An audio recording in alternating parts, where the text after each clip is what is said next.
देखिए, पिछले कुछ महीनों से हम भारतीय एक बहुत बड़ी दुविधा में हैं। दुविधा ये है कि फ़िलहाल गोल्ड में इन्वेस्ट करें या फिर नहीं, क्योंकि हम सोच रहे हैं कि गोल्ड की प्राइस जैसे ही गिर जाएगी हम उसे खरीद लेंगे, लेकिन उल्टा गोल्ड के भाव बहुत तेज़ी से बढ़ रहे हैं और ये इतने तेज़ी से आगे बढ़ रहे हैं कि अब तो लग रहा है कि ये कंट्रोल के बाहर जा रहा है और तभी भी बढ़ ही रहा है। तो अब सवाल तो जायज़ है कि फ़िलहाल गोल्ड में इन्वेस्ट करना चाहिए या फिर नहीं, नंबर 1। नंबर 2, यहाँ से आगे गोल्ड किस डायरेक्शन में जा सकता है, तो उसके बारे में मैं आपको आज की इस बहुत ही डेटा रिच वीडियो के ज़रिए सारी चीज़ें क्लैरिफाई करने की कोशिश करूँगा। नमस्कार, मैं प्रसाद आपका आज की इस वीडियो में स्वागत करता हूँ। और हमारे माँ बाप हमेशा हमसे कहते हैं कि बेटा गोल्ड में इन्वेस्ट करो, और उनकी राय पिछले कुछ महीनों से बहुत सही साबित हो रही है, क्योंकि पिछले 1 साल में गोल्ड ने 62% के रिटर्न्स दिए इंडिया में, 2 साल में 111% और 5 साल में 154% के रिटर्न्स दिए हैं। और इसी दौरान अगर देखें तो पिछले 15 महीनों में स्टॉक मार्केट ने 0% के रिटर्न दिए हैं। हालांकि again stock market is not for short term, तो वो भी एक बात है। तो इसके चलते काफ़ी सारे लोगों में एक फोमो आ गया है। फोमो मतलब फियर ऑफ मिसिंग आउट, कि यार इस रैली को हम मिस ना कर दें और ये रिटर्न्स को हम गंवा ना दें। तो इसलिए जो प्राइस मिले उस पर लोग एंटर करने की कोशिश कर रहे हैं। तो उससे पहले मैं आपको कुछ दिखाना चाहता हूँ। ये ग्राफ है, ये बहुत इंपॉर्टेंट ग्राफ है। तो हालांकि जो गोल्ड प्राइस फिलहाल बढ़ रही है उसके पीछे 3 कारण हैं। इन 3 कारणों को आप समझ लेंगे तो आसानी से आप समझ जाएंगे कि गोल्ड की प्राइस भैया क्यों बढ़ रही है, और आप ये भी समझ जाएंगे कि आगे ये किस डायरेक्शन में जाएगी। उसके लिए आपको किसी को बताने की जरूरत नहीं पड़ेगी। तो देखिए, ये ग्राफ में आप देख सकते हो जनरली होता गया, इसके पीछे का थोड़ा एक इकोनॉमिक्स हम समझ लेते हैं। पहला रीज़न मैं आपको बताता हूँ। तो हर कंट्री की सेंट्रल बैंक होती है। इंडिया की RBI है, वैसे इंडिया की RBI है, US की फेडरल रिजर्व है, हर कंट्री की ऐसी एक सेंट्रल बैंक है। अब सेंट्रल बैंक अपने पास काफ़ी सारे रिजर्व्स रखती है, ठीक है। रिजर्व्स मतलब reserves in the form of dollar या फिर करेंसी के फॉर्म में होंगे, इन्वेस्टमेंट के फॉर्म में होंगे, ताकि जब भी उस रिजर्व बैंक को लगे कि हमें पैसों की ज़रूरत है तब वो उसे बेच के पैसा लेके वो इकोनॉमी में फ्लो करे, या फॉर वॉट एवर रीज़न, ठीक है। अब देखिए, जो रिजर्व बैंक है इनमें आप देखेंगे तो 1970 से 1990 तक ज़्यादातर सेंट्रल बैंक जो थी दुनिया भर की, उनके पास गोल्ड एक बहुत अहम रिजर्व था, ठीक है। मेनली गोल्ड को रखते थे, जब पैसों की ज़रूरत आई गोल्ड बेच दो, पैसा आ जाएगा। लेकिन फिर धीरे धीरे ट्रेंड आया US ट्रेजरीज़ का। अब ये US ट्रेजरीज़ क्या है समझने में थोड़ी मुश्किल होगी, लेकिन एकदम आसान भाषा में बता दो कि हर गवर्नमेंट पैसा उधार लेती है। तो US की गवर्नमेंट ने भी पैसे उधार लिए, और उसके लिए फिर उधार लेने के लिए अलग अलग इंस्ट्रूमेंट्स ये लाते हैं, जिसमें शॉर्ट टर्म बॉन्ड्स होते हैं, जिसमें से कुछ ट्रेजरीज़ कहलाते हैं। अब ये ट्रेजरीज़ कई सारी सेंट्रल बैंक्स खरीद लेती है। यानी क्या है कि इन सेंट्रल बैंक्स ने क्या किया कि US को एक लोन दिया है। अब क्या है कि अगर आपने US गवर्नमेंट को लोन दिया है तो वर्चुअली तो रिस्क फ्री है, लिक्विडिटी भी उसमें अच्छी है कि जब बेचना है तो आसानी से बेच भी सकते हो, तो सारी चीज़ें सॉर्टेड है, वहाँ पर आपको इंटरेस्ट रेट भी मिलता है। तो फिर धीरे धीरे 1990s के बाद फिर US ट्रेजरीज़ की तरफ आप ग्राफ में देख सकते हो, जो ग्रीन वाली लाइन है, तो US ट्रेजरीज़ काफ़ी बढ़ने लगी। लेकिन अभी 2022 में कुछ ऐसा हो गया कि जिससे अचानक से डायरेक्शन सेंट्रल बैंक्स ने अपनी बदल दी। वीडियो में आगे बढ़ने से पहले आपको बता दूं कि इस दिवाली कुछ स्पेशल तो बनता है, और इस दिवाली में आपके लिए लेकर आए हैं हमारी कॉम्बो ऑफर, जो हर साल दिवाली में हम चलाते हैं, और इस बार आपको ज़बरदस्त डिस्काउंट मिल रहा है 72% का। इस ऑफर की लिंक आपको नीचे डिस्क्रिप्शन और कमेंट बॉक्स में मिल जाएगी। इसमें आपको 2 का कॉम्बो मिल रहा है, एक है हमारा बिगिनर कोर्स और एक है फंडामेंटल एनालिसिस 3.0 फाउंडेशन कोर्स, जहाँ पर स्टॉक मार्केट बिगिनर सिखाया जाता है आपको, और फंडामेंटल एनालिसिस 3.0 जहाँ पर कंपनी एनालिसिस आप सीखते हो कि किसी कंपनी को कैसे एनालाइज करना है, उसका भाई मैनेजमेंट एनालिसिस कैसे करना है, उसका वैल्यूएशन कैसे निकालना है, सारी चीज़ें A to Z। तो ये सारे इस कॉम्बो में हो जाता है। सेकंड कॉम्बो है, उसमें ये 2 तो आएंगे ही, प्लस आपको म्यूचुअल फंड भी उसमें आ जाता है A to Z। आप सीधा एक्सपर्ट बन जाएंगे, खुद के म्यूचुअल फंड सेलेक्ट कर पाएंगे। और चौथा है ऑप्शंस फॉर हेजिंग यानी रिस्क मैनेजमेंट के लिए अगर आपको ऑप्शन सीखना है तो आसान भाषा में एकदम हमने वहाँ पर सिखाया है। तो ये दोनों कॉम्बोज आपके सामने हैं, बहुत तगड़े डिस्काउंट्स इन पर चल रहे हैं। दिवाली जाने के बाद आपको नहीं मिलेंगे। दोनों की लिंक नीचे दी गई है। एकदम सिंपल आसान भाषा में मैंने समझाई ये चीज़ें कि जो 4th-5th स्टैंडर्ड का स्टूडेंट भी बड़े आसानी से समझ पाए, ये लैंग्वेज मैंने यूज़ की है। तो नो डाउट आपको समझ में नहीं आएगा, ऐसा हो ही नहीं सकता। तो ये गोल्डन अपॉर्चुनिटी है सभी के लिए, शेयर मार्केट को डिटेल में सीखने की, उसे सही ढंग से उन स्टॉक्स को एनालाइज करने की। ज़रूर इसे चेकआउट कीजिए। और बहुत सारे स्टॉक्स जो मैं भी मुहूर्त ट्रेडिंग वगैरह के लिए खरीदता हूँ, वो फंडामेंटल एनालिसिस मेथड से ही करता हूँ, तो काफ़ी कुछ इस मेथड से आपको सीखने मिलेगा। तो तुरंत इस ऑफर का फ़ायदा लीजिए, अगले 2 दिन ही ऑफर वैलिड है, तो लिंक इसके आपको नीचे मिल जाएगी। तो चलिए बढ़ते वीडियो की तरफ। तो 2022 में क्या हो गया, तब तो ट्रम्प भी नहीं थे। बहुत सारे लोगों को लग रहा है कि ट्रम्प की वजह से हो रहा है। तो 2022 में US ने रशियन डॉलर रिजर्व को फ्रीज किया था, और तब से लोगों को ये लगने लगा, लोगों को मतलब अलग अलग कंट्रीज़ को ये लगने लगा कि यार ये जो अमेरिका है ये अपनी शक्तियों का गलत इस्तेमाल कर रही है। और ये जो डॉलर है इस पर घमंड आ चुका है इसको, क्योंकि डॉलर एक इंटरनेशनल करेंसी है, हर जगह जाओगे तो डॉलर कहीं पर भी चल जाता है और बहुत सारे जो इंटरनेशनल ट्रांजेक्शन है वो डॉलर में होते हैं। अब इसी पावर का इस्तेमाल करके फिर डोनाल्ड ट्रंप ने बाद में क्या करना शुरू किया कि सैंक्शन लगाने शुरू कर दिए कि भाई सैंक्शन लगा दिया तो ये कंट्री के साथ आपको काम नहीं करना है। देखिए वो नंबर 1 इकोनॉमी वो तो है ही, बट उनके पास एक सुपर पावर दूसरी जो है वही है कि डॉलर है जो इंटरनेशनल करेंसी है। तो अलग अलग तरीके से वो लोगों को प्रॉब्लम दे सकते हैं, इसलिए कंट्रीज डर जाती है और उनके सैंक्शन को फॉलो करती है।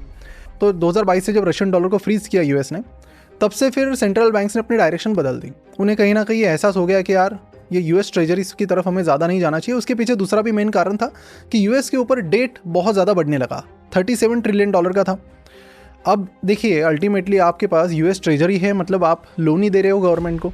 अब ये लोन एक लिमिट के ऊपर चला गया, तो ऐसे में सेंट्रल बैंक्स को भी डर लगने लगा कि हम ज़्यादा ये होल्ड करेंगे तो हमारे लिए भी तकलीफ होगी, क्योंकि यूएस की एक नियत रही है, वो डेट रिपे करने के बजाय वो छुपने के रास्ते ढूंढती है।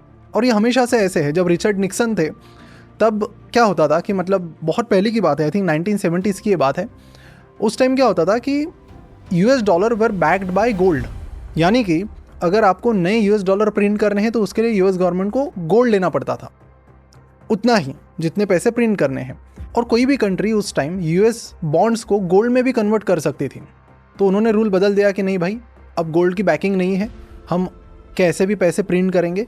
तो अमेरिका वाले हमेशा अलग अलग ये तरीके लाते रहते हैं to run away from the date. तो यहाँ पर आपने फिलहाल देखा होगा कि यूएस की गवर्नमेंट फिलहाल शटडाउन हो चुकी है, क्योंकि 37 ट्रिलियन डॉलर की जो सीलिंग है वो ऑलरेडी रीच हो चुकी है।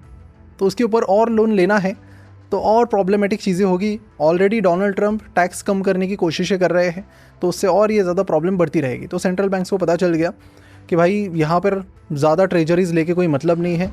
और फिर इसी के चलते आपने देखा होगा कि 2022 से एकदम स्पाइक सा आ गया है कि फटाफट अभी अचानक से, मतलब ये 1990s के बाद पहली बार ऐसा हुआ है कि सेंट्रल बैंक्स के जो रिज़र्व है उसमें यूएस ट्रेजरी से ज़्यादा तो गोल्ड अभी है। और ये गोल्ड कौन खरीद रहा है? तो देखिए इंडिया इसमें दूर दूर तक नहीं है। 700 बिलियन डॉलर का रिजर्व है इंडिया का, हार्डली 100 बिलियन डॉलर का गोल्ड अपने पास है। तो हमने अभी तक उतनी खरीदारी शुरू नहीं की है। अगर हम देखें तो रिसेंटली जो सबसे ज़्यादा गोल्ड किसी ने खरीदा है तो उसमें पोलैंड है, कजाकिस्तान है, टर्की है, उसके बाद चाइना 6.22 टन्स पर है और बेचने वालों में सिंगापुर है। तो मेनली पोलैंड और कजाकिस्तान ने खरीदा है। आप देखेंगे तो ये बड़ी इकोनॉमीज़ भी नहीं है, लेकिन यहाँ पर ना एक कैच है। एक कैच ऐसी है कि जो मैं आपको बता दूं, जो रिसर्च में हमें पता चली कि देखिए जनरली सेंट्रल बैंक्स को आईएमएफ यानी इंटरनेशनल मॉनेटरी फंड को ये बताना पड़ता है कि हमारे पास कितने रिजर्व्स हैं और कितना गोल्ड हम प्लान कर रहे खरीदने का। लेकिन ये कंपलसरी नहीं है, ये वॉलंटरी है। बताना तो बताओ, नहीं बता तो भी चलेगा। अब यहाँ पर गेम है चाइना का। अब चाइना का देखें तो चाइना के पास जितना भी रिजर्व्स है उसका सिर्फ 5% गोल्ड है, सिर्फ 5%। और यूएस की बात करें तो यूएस के पास जितना भी रिजर्व्स है उसका 70% गोल्ड है। तो गैप काफ़ी ज़्यादा है। इंडिया में भी देखें तो इंडिया का भी कंपेरेटिवली कम ही है, मतलब यूएस को हम कंपेयर करें तो। अब यहाँ पर कई सारे सोर्सेस का ये कहना है कि चाइना छुपके से गोल्ड खरीद रही है और किसी को बता भी नहीं रही है। तो छोटी मोटी कंट्रीज़ तो डिक्लेयर कर रही है, जो मैंने डेटा आपको बताया वो डिक्लेयर किया हुआ कंट्रीज़ का है। कई सारे तो बता भी नहीं रहे। तो कई सारे सोर्सेज का ये कहना है कि चाइना ने 2300 से 3000 टन गोल्ड खरीद लिया है और लगातार ये खरीद रहा है। और बहुत सारी सेंट्रल बैंक्स भी बहुत ताकत से खरीद तो रही है गोल्ड, लेकिन उतनी क्लियरली बता नहीं रही है। और इसी चीज़ के चलते फिर यूएस ट्रेजरीज ये दनादन सेल कर रहे हैं और फिर गोल्ड खरीद रहे हैं। और ये जो स्पाइक आया है उससे 100% गोल्ड की प्राइस में बहुत ज़्यादा इजाफा आया है। अब इसमें हुआ क्या कि इसका रिपल इफेक्ट होने लगा। जैसे जैसे सेंट्रल बैंक्स ने गोल्ड खरीदना शुरू किया, लोगों को लगा कि यार ये एक ज़बरदस्त कमोडिटी है, यहाँ पर भी पैसा बन रहा है। इसलिए आप देखोगे पिछले कुछ टाइम में तो इंडिया में गोल्ड ETF, सिल्वर ETF, इसमें बहुत ज़्यादा इन्वेस्टमेंट हुई है। और देखिए अगर आप ETF में या किसी भी गोल्ड इंस्ट्रूमेंट में इन्वेस्ट करते हो तो उस पर्टिकुलर इन्वेस्टमेंट अथॉरिटी को वो गोल्ड एक्चुअल में खरीदना भी पड़ता है या फिर सिल्वर एक्चुअल में खरीदना भी पड़ता है, जिससे एक्चुअल में गोल्ड और सिल्वर की डिमांड बढ़ने लगती है। पहले ऐसा नहीं हुआ करता था। और अभी अगर रिसेंटली इंडिया का डेटा देखें तो सिर्फ इस साल में 64 बिलियन डॉलर का ह्यूज इन्फ्लो आया है गोल्ड एंड सिल्वर वगैरह का। और सितंबर मंथ की बात करें तो उसमें ये नंबर 17.3 बिलियन डॉलर का था। ये रिकॉर्ड नंबर है। तो यानी कि एक रिपल इफेक्ट शुरू हो गया कि सेंट्रल बैंक्स ने खरीदा, भाव बढ़ गए। अब लोग समझ रहे कि भाव बढ़ रहे हैं तो और बढ़ते ही रहेंगे, तो लोगों ने भी उसमें पार्टिसिपेट करना शुरू किया, जिससे भाव और तेज़ी से बढ़ने लगे। और इसी के साथ कुछ सर्वे का डेटा भी मैं आपको बताता हूँ जो आपके लिए थोड़ा शॉकिंग होना चाहिए कि क्यों लोग और कंट्रीज़ यूएस पर रिलाई करना धीरे धीरे बंद कर रही है। और अगर यही ट्रेंड चलता रहा तो गोल्ड की प्राइसेस फिर थोड़ी ज़्यादा बढ़ सकती है, ज़्यादा स्पीड से। मतलब पिछले 20-25 सालों में देखें तो कंपाउंडेड सालाना 11% टू 13-14% के बीच में ये बढ़ी है, लेकिन अचानक से हम देख रहे हैं कि 4-5 सालों से स्पीड बढ़ गया है। और इसके कुछ डाउन साइड में मैं आपको बताने वाला हूँ, तो एक बार ये कुछ सर्वे सुन लीजिए। देखिए अभी ये रिसेंटली मल्टीपल सर्वे हुए हैं। एक किया है UBS एसेट मैनेजमेंट, जो स्विट्जरलैंड की एक बहुत बड़ी बैंक है, और उन्हें पता चला कि 29% रिस्पोंडेंट्स ने कहा कि वो US एसेट्स को रिड्यूस करना चाहते हैं, और उसमें से 52% जो रिजर्व मैनेजर्स हैं सेंट्रल बैंक्स के, वो ये कह रहे हैं कि हम गोल्ड होल्डिंग्स बढ़ाने वाले हैं। यानी कि clear picture through out the world एक हमें दिख रहा है कि गोल्ड बढ़ाओ, US ट्रेजरी को सेल मारो। बैंक ऑफ अमेरिका ने भी ग्लोबल फंड मैनेजर सर्वे किया अप्रैल 2025 में। 61% फंड मैनेजर्स ने कहा कि वो एक्सपेक्ट कर रहे हैं कि US डॉलर अगले 12 महीनों में वीक होगा, और कारण तो बताने की मुझे अलग से ज़रूरत नहीं है। और उसके बाद रशिया का तो अलग ही क्लेम है। रशिया का ये कहना है कि भाई ये जो US है ये शातिर है, इनके पास लगभग $1 ट्रिलियन का गोल्ड है, सबसे ज़्यादा दुनिया में गोल्ड यही होल्ड करते हैं, और अगर गोल्ड की प्राइस तेज़ी से बढ़ गई तो इनके गोल्ड की वैल्यू बढ़ेगी, जिससे अपना डेट बड़े आसानी से चुकता कर पाएंगे और इजीली चुकता कर पाएंगे, इसलिए इनकी स्ट्रैटेजी है। ये किसने कहा है तो ये भी आप सुन लीजिए। तो पुतिन के जो एडवाइज़र हैं एंटोन कोब्याको, इन्होंने ये चीज़ कही है, इन्होंने आरोप लगाया सिंपली US पर। और रशिया के ऑफिशियल्स ने कहा है कि US ने इस तरह की ट्रिक्स 1930s में और 1970s में भी यूज़ की थी अपनी इकोनॉमी को फिक्स करने के लिए। तो देखिए मैं आपको एक चीज़ बताता हूँ कि देखिए कोई भी कंपनी है, जैसे स्टॉक मार्केट में कोई कंपनी है ना, तो कंपेरेटिवली उसे प्रेडिक्ट करना ईजी है कि उसका बिजनेस देखकर, उसकी मैनेजमेंट देखकर आप बता सकते हो, मतलब नॉट एक्यूरेटली, बट आप अगर एक डीप स्टडी करते हो तो 10 कंपनीज में से 4-5 कंपनी का आप अच्छे से एनालाइज करके बता सकते हो कि how they are going to perform in next 1 year, 2 year, 5 years. लेकिन गोल्ड के बारे में वो बड़ी टफ चीज़ है, क्योंकि gold is influenced by so many things कि आप उन्हें ट्रैक ही नहीं कर सकते कि कौन सी सेंट्रल बैंक क्या करेगी, US क्या करेगा, चाइना क्या करेगी, और आने वाले मकसद, मतलब सबको पता ही है कि ट्रम्प शाम को कुछ करते, सुबह कुछ और बोलते। तो ऐसे में बहुत ही अनप्रेडिक्टेबल कमोडिटी है। ऐसे में अभी गवर्नमेंट ने, आपको याद होगा आपको कि गवर्नमेंट ने एक इंटरेस्टिंग चीज़ की थी, इन्होंने गोल्ड बॉन्ड लॉन्च किए थे, सोवरिन गोल्ड बॉन्ड। बहुत बढ़िया रिस्पॉन्स आया था, लेकिन ये गोल्ड की प्राइस प्रेडिक्ट नहीं कर पाए, तो हुआ ये कि ये खुद ही फंस गए। लगभग 1.5 लाख का डेट इन पर चढ़ गया just because of those bonds. तो इनको सद्बुद्धि आ गई, इन्होंने बंद कर दिए वो। तो this is like something that even government couldn't predict it. तो मतलब अगर आप इसे अपने पोर्टफोलियो में रखना चाहते हैं तो मेरा यही कहना होगा कि आप इसे एक लिमिट में रखें। मैं आपको एक इमेज भी यहाँ पर दिखा देता हूँ, जिससे आपको एक बढ़िया सी आइडिया आ जाएगी। तो देखिए गोल्ड जिस स्पीड से बढ़ता है, तो गोल्ड का ट्रैक रिकॉर्ड भी है ऐसा कि बीच बीच में ये उतनी तेज़ी से गिरता भी है। आप यहाँ पर देख सकते हो कि बहुत ही शॉर्ट टाइम में, एक 1.5 साल के टाइम पीरियड में गोल्ड 20% से 30-40% तक गिरा है पास्ट में।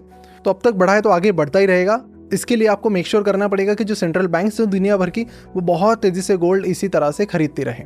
मतलब जहाँ पर चाइना 5% ऑफ रिजर्व उसका सिर्फ गोल्ड में है, वो थोड़ा अपना रिजर्व 20% पर लाए। इंडिया का भी काफ़ी कम है, $700 बिलियन में से $100 बिलियन ही है। इंडिया भी बढ़ाए, क्योंकि इंडिया ने पिछले कुछ महीनों में बहुत ही कम खरीदा है, 25 टन ही कुछ खरीदा है, तो जो कि कुछ ज़्यादा मायने नहीं रखता। तो यही ट्रेंड अगर दुनिया भर की सेंट्रल बैंक्स ने जारी रखा तो प्राइस बढ़ने से कोई नहीं रोक सकता।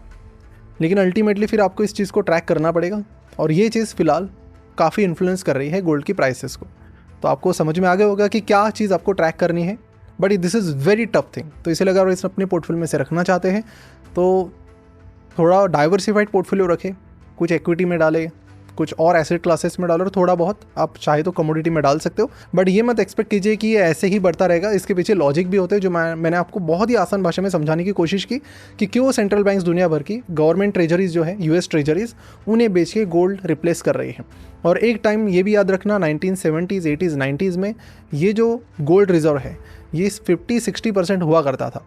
अभी ये मात्र 24% पर है। तो उस लेवल पे जाएगा तो कुछ क्रेजी हो जाएगा। बाकी फिर आपको फिर देखना पड़ेगा कि whether they will, because this is very tough to predict. हमने काफ़ी कुछ डेटा वेटा लाया, सारी चीज़ें आपके सामने कोशिश की। रिटेल बायर्स का डेटा एक ऐसी चीज़ है जो मिलना बहुत टफ था। कुछ प्रॉपर, मतलब एक प्रॉपर रेगुलेटेड मार्केट नहीं है इसका कि यहाँ पर एग्जैक्ट डेटा मिले। तो लोग क्या बाय कर रहे हैं, कौन सी सिटी से कर रहे हैं, कौन सी कंट्री से कर रहे हैं, वो बस डेटा हमें बहुत ढूंढने के बाद भी नहीं मिल पाया। लेकिन जो मिला मैंने आपके सामने रख दिया। तो आशा करता हूँ यहाँ से आगे गोल्ड किस डायरेक्शन में जाएगा तो आपको पता चलेगा। और राइट नाउ मतलब अगर देखें तो टेक्निकल्स को अगर देखें, थोड़ी टेक्निकल एंगल देखें, तो एक चीज़ आप देखोगे कि गोल्ड एक दो साल बहुत तेज़ी से आगे बढ़ता है ना, तो फिर 2-2, 3-3 साल कई बार वहीं पर रहता है। 30 के लेवल पे आया था, वहाँ 2-3 साल रहा 30-40 के बीच, फिर 30-40 से 60 आ गया, फिर वहाँ 2-3 साल रहा, फिर 60 से 120-130 अभी आ गया है।